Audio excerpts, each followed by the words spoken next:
3 വർഷം മുമ്പ് നടന്ന പാർട്ടി കോൺഗ്രസ് തന്നെ കണ്ടെത്തിയിട്ടുള്ള ഒരു യാഥാർത്ഥ്യം, സംഘപരിവാർ രാഷ്ട്രീയത്തിന് ഇന്ത്യൻ സമൂഹത്തിൽ ഒരു 30%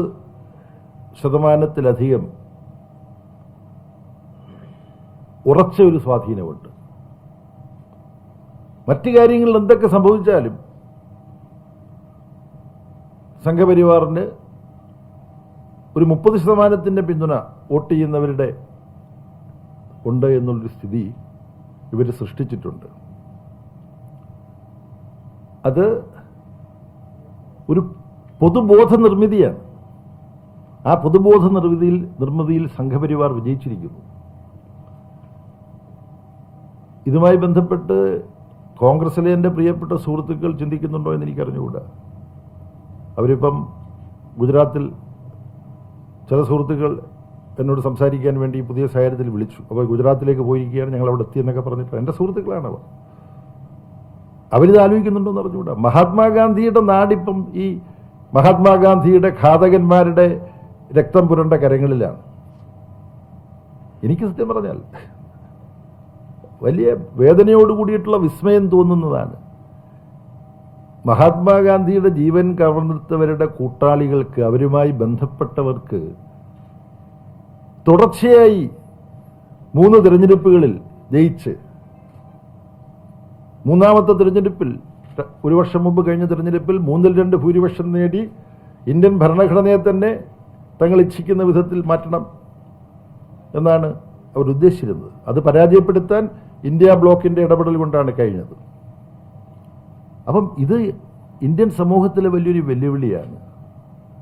കേരളത്തിൽ ഇടതുപക്ഷത്തിന് സ്വാധീനമുള്ള സ്ഥലങ്ങളിൽ പോലും BJP അതിൻ്റെ സ്വാധീനം വർദ്ധിപ്പിക്കുന്നില്ലേ എന്ന ചോദ്യം നമ്മുടെ സമൂഹം ഉന്നയിച്ചിട്ടുള്ളൊരു ചോദ്യമാണ്. അതൊക്കെ സംഭവിക്കുന്നത് എന്തുകൊണ്ടാണ്? ഈ പൊതുബോധ നിർമ്മിതി ഇവർക്ക് പിന്നിൽ അണിനിരക്കുന്നത് കുറച്ചിലാണെന്നുള്ളൊരു ബോധം കേരളത്തിൽ മുമ്പുണ്ടായിരുന്നു. BJPയോടൊരു അനുഭാവം എനിക്കുണ്ട് എന്ന് നമ്മളുടെയൊക്കെ മുമ്പിൽ സമ്മതിക്കാൻ മുമ്പുണ്ടായിരുന്ന കുറച്ചിൽ, ജാള്യത, അതില്ലാതായതിൽ ഒരു ഘടകം തുടർച്ചയായി കേന്ദ്ര ഭരണത്തിലിരിക്കുന്ന ഒരു പാർട്ടിയുടെ ഭാഗമാണ് നമ്മൾ എന്ന ഭരണാധികാരത്തിൻ്റെ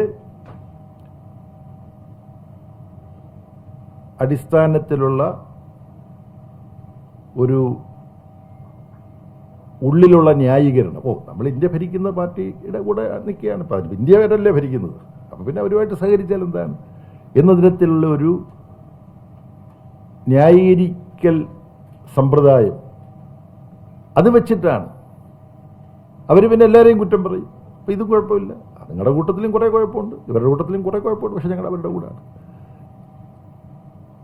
ഈ അധികാരത്തെ ആസ്പദമാക്കിയിട്ടുള്ള രാഷ്ട്രീയ ന്യായീകരണം, രാഷ്ട്രീയ സാധൂകരണം, അതാണ് ഞാനിങ്ങനെ വാക്കുകൾ അന്വേഷിക്കുകയാണ്.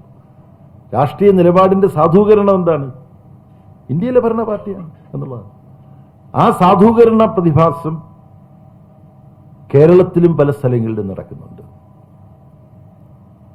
ഇത് കേരളീയ സമൂഹം ചർച്ച ചെയ്യേണ്ട ഒരു വിഷയമായതുകൊണ്ട് ഞാൻ പറയുകയാണ്. എന്നെ വിളിച്ച് ചില സഖാക്കൾ പറഞ്ഞിട്ടുണ്ട്, സഖാവേ, നമ്മളൊന്നും ഒരിക്കലും BJPയുടെ കൂടെ പോകുമെന്ന് കരുതാത്ത ചില ആളുകൾ ഇവിടെ ഇപ്പോൾ ചെറിയ ചില അനുഭവം കാണും. നമ്മുടെ ആളുകളൊന്നുമല്ല, പക്ഷെ സമൂഹത്തിൽ ചില മാന്യന്മാരുണ്ടല്ലോ, ഇടത്തരക്കാർ, പൊതുക്കാര്യ പ്രസക്തർ എന്നൊക്കെ പറയുന്ന ചിലരാണെങ്കിൽ ചിലരെ കുറിച്ച് പറഞ്ഞത് ഞാൻ പറയാം. പാത്തും പതുങ്ങിയൊക്കെ ഇവരുമായിട്ട് സഹകരിച്ചിരുന്ന ചില ആളുകൾ ഇപ്പോൾ പരസ്യമായിട്ട് അവരുമായിട്ട് സഹകരിക്കാൻ തുടങ്ങിയിരിക്കുന്നു. നിങ്ങൾക്ക് ഇതുപോലെ കേൾക്കേണ്ടി വന്നിട്ടുണ്ടോ എന്ന് എനിക്കറിഞ്ഞൂടാ, എനിക്ക് കേൾക്കേണ്ടി വന്നിട്ടുണ്ട്. അപ്പോൾ ഇതിൻ്റെ പ്രധാനപ്പെട്ട കാരണമെന്ന് പറയുന്നത് അത് പല തലങ്ങളുണ്ട്. ഒന്ന്, വ്യത്യസ്ത മേഖലയിലുള്ള പ്രമുഖർക്ക് പലർക്കും അംഗീകാരം കിട്ടണമെന്നുണ്ട്. അപ്പോൾ പത്മഭൂഷണും പത്മശ്രീയൊക്കെ ആരാ കൊടുക്കുന്നത്? അപ്പോൾ പെട്ടെന്ന് മനസ്സിലാകുന്ന ഭാഷയെ പറഞ്ഞാൽ നമ്മുടെ പ്രാഞ്ചിയേട്ടന്മാർ പലരും അക്കാരണത്താൽ ഇവിടേക്ക് ആകർഷിക്കപ്പെടും. അപ്പോൾ ഇതൊരു പ്രതിഭാസമാണ്. പാർട്ടിയെ സംബന്ധിച്ചിടത്തോളം ഇത് ഗൗരവത്തിലെടുക്കേണ്ടതാണ് പല പ്രദേശത്തും അപ്രതീക്ഷിതമായി ഭരണത്തിൽ വരാൻ വേണ്ട സ്വാധീനം ഇവർ നേടിയെടുക്കുന്നു. ത്രിപുര ഉദാഹരണമാണ്. ഞാൻ അങ്ങോട്ട് പറയാം. ബംഗാൾ പോലെ, പശ്ചിമ ബംഗാൾ പോലുള്ളൊരു സംസ്ഥാനത്ത് പ്രധാനപ്പെട്ട അധികാരത്തിന് വേണ്ടി മത്സരിക്കുന്ന ഒരു പാർട്ടിയായിട്ട് BJP മാറിയിരിക്കുന്നു. അപ്പോൾ ഇത് ഇന്ത്യൻ രാഷ്ട്രീയത്തിലെ വളരെ ഗൗരവമുള്ള ഒരു പ്രതിഭാസമാണ്. ഇടതുപക്ഷത്തിന് ഉണ്ടായിരുന്ന പ്രദേശങ്ങളിലും ഈ പ്രതിഭാസം വർദ്ധിക്കുന്നുണ്ട്. പക്ഷെ കേരളത്തിൽ ഈ ശക്തികൾക്ക് അക്കൗണ്ട് തുറക്കാൻ ഇടതുപക്ഷം ഒരിക്കലും അവസരം കൊടുത്തിട്ടില്ല. ഈ പത്രസമ്മേളനം നടക്കുന്ന ജില്ലയിൽ BJPക്ക് ഒരു MLA ഉണ്ടായിരുന്നു. ആ MLAക്ക് ജയിക്കാൻ, BJP MLAക്ക് നേമത്ത് നിന്ന് ജയിക്കാൻ വോട്ട് കിട്ടിയത് എവിടാണെന്ന്, അദ്ദേഹം ജയിച്ച അസംബ്ലി തിരഞ്ഞെടുപ്പിൽ UDFന് കിട്ടിയ വോട്ടും അതിന് തൊട്ട് മുമ്പ് നേമത്ത് അസംബ്ലി മണ്ഡലത്തിൽ UDF സ്ഥാനാർത്ഥിക്ക് കിട്ടിയ വോട്ടും താരതമ്യപ്പെടുത്തി നോക്കിയാൽ പ്രാഥമിക ഗണിതശാസ്ത്രം അറിയുന്ന ആർക്കും ആരുടെ വോട്ട് കൊണ്ടാണ് നിയമസഭയിലേക്ക് ഒരു അക്കൗണ്ട് തുറക്കാൻ അവർക്ക് കഴിഞ്ഞത് എന്നറിയാം. കേരളത്തിന്റെ ഇന്നത്തെ മുഖ്യമന്ത്രി കഴിഞ്ഞ നിയമസഭാ തെരഞ്ഞെടുപ്പിന്റെ ഘട്ടത്തിൽ പ്രഖ്യാപിച്ചു, നിയമസഭയിലേക്ക് BJP ഒരു അക്കൗണ്ട് തുറന്നിട്ടുണ്ട്, ആ അക്കൗണ്ട് ഞങ്ങൾ ഇത്തവണ പൂട്ടാൻ പോവുകയാണ് എന്ന് പ്രഖ്യാപിച്ചു. ആ അക്കൗണ്ട് പൂട്ടിയ ശിവൻകുട്ടിയാണ് ഇപ്പോൾ മന്ത്രിയായിട്ടിരിക്കുന്നത്. ഇപ്പോൾ ലോക്സഭയിലേക്ക് BJPയുടെ ഒരാൾ കേരളത്തിൽ ജയിച്ചിട്ടുണ്ട്. ആ ആള് ജയിച്ച പാർലമെന്റ് മണ്ഡലത്തിൽ UDFന് അത് സിറ്റിംഗ് സീറ്റാണ്. എൻ്റെ സുഹൃത്ത് TN പ്രതാപനാണ് അവിടെ നിന്ന് ജയിച്ചത്. അദ്ദേഹം ജയിക്കുമ്പോൾ UDFന് കിട്ടിയ വോട്ട് എത്രയാണ് എന്ന കണക്ക് എൻ്റെ മാന്യ സുഹൃത്തുക്കൾ നോക്കുക. ഇപ്പോൾ സുരേഷ് ഗോപി ജയിച്ചപ്പോൾ അവിടെ UDFന്റെ സ്ഥാനാർത്ഥിക്ക് എത്ര വോട്ട് കിട്ടിയിട്ടുണ്ടെന്ന് നോക്കുക. LDFന്റെ വോട്ട് മുൻ ലോക്സഭാ തെരഞ്ഞെടുപ്പിനെ അപേക്ഷിച്ച് കഴിഞ്ഞ ലോക്സഭാ തെരഞ്ഞെടുപ്പിൽ 16,000 കൂടിയിട്ടില്ലേ എന്ന് കണക്ക് പരിശോധിക്കുമ്പോൾ നിങ്ങൾക്ക് കാണാൻ കഴിയും. കോൺഗ്രസ് ലോക്സഭയിലേക്ക് തൃശ്ശൂരിൽ നിന്ന് ഒരാളെ കൊടുക്കുക മാത്രമല്ല ചെയ്തത്. നിങ്ങൾ എഴുതുമോ ഇത് ഞാൻ ഈ പറയുന്നത്? നാളെ ഒരു ബോക്സിൽ കൊടുക്കുമോ?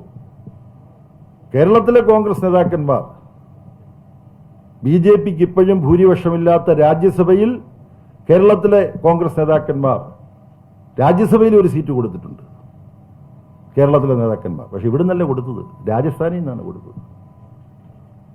കൂടുതൽ വല്ലതും ഞാൻ പറയണോ അതിനെക്കുറിച്ച്? പറയണ്ടല്ലോ.